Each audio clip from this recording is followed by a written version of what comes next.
All my ડિયર્સ, આજે આપણે account TV batch કોમર્સની અંદર ભાગીદાર વિષય પ્રવેશની અંદર એક દાખલો જોવાના છે, જેમાં ત્રણ ભાગીદાર આપણને આપેલા છે, અનિલ, મહર્ષ અને વિજય.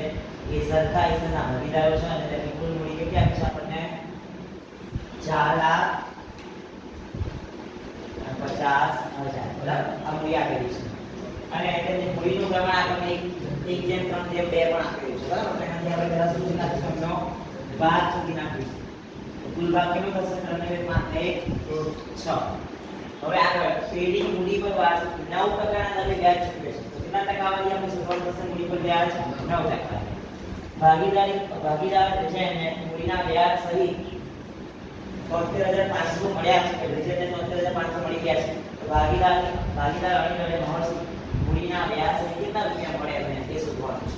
તો સૌથી પહેલા આપણે આ દાખલાની અંદર એની અંદર આ પ્રમાણે વિગત કરીશું. બરાબર, મૂડીનું પ્રમાણ લખવાનું, મૂડી પર કેટલા ટકા વ્યાજ છે એમાં લખવું પ્લસ અને છેલ્લે ટોટલ.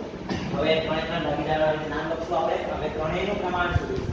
અહીંયા આપણે મૂડીનું પ્રમાણ આપ્યું છે, નફા નુકસાનનું પ્રમાણ, વેચાણનું પ્રમાણ શું થશે? 1/1 અને મૂડીનું પ્રમાણ આપણે આપેલું છે. તો આટલા એ આપણે સૌથી પહેલા કોનું? અનિલનું શોધીએ. તો આ મૂડી એ અનિલનું એક પ્રમાણ છે, નીચે 6. હવે અહીંયા કેટલા છે? 45. તો કેલ્સીની અંદર 4/50 ગુણ્યા 1/6 પર દો. ભાગ્યા 6 પર લાય ના. હા, તો 75,000 આવે. બરાબર, એવી જ રીતે મહર્ષિના 4,50,000 અને ભાગ્યા નીચે 6 ને ગુણ્યા 3. બરાબર,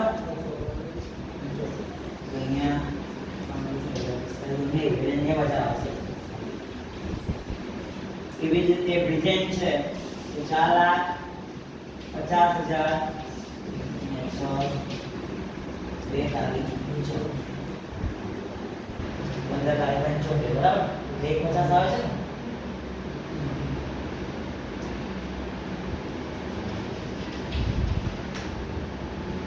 હવે મૂડી પર વ્યાજ કેટલા ટકા? 9%. બરાબર, તો આ જે મૂડી છે ને 75,000 ના 9% છે. 75,000 ગુણ્યા 9 ભાગ્યા 100 એટલે બે 0 કેન્સલ થઈ જશે.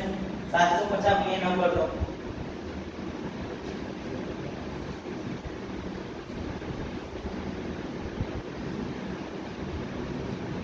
750